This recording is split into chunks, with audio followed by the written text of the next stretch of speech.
На денешната пресконференција градоначалникот Ратко Димитровски одговараше на новинарско прашање околу изградбата на домот за стари лица, докаде се активностите за реализација на овој значаен капитален објект во кој ќе бидат опфатени пензионери, стари изнемоштени лица и инвалиди.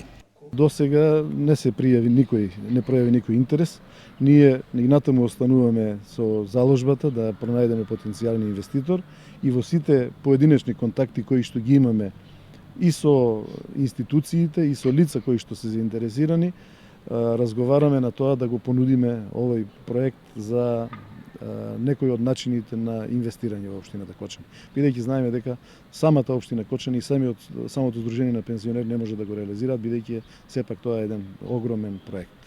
Инаку се работи за комплекс од околу 7000 метри квадратни урбанистички планирани површини од општината. Источниот плански регион, општината и Сдруженијето на пензионерите од Кочани изработија изведбен проект за што се потрошени околу 50.000 евра. Овој интересен и голем објект ќе располага со 140 соби и истиот ќе располага и со сите содржини потребни за еден модерен објект кој треба да биде приклучен на геотермалните води, да се користи и за бањски цели.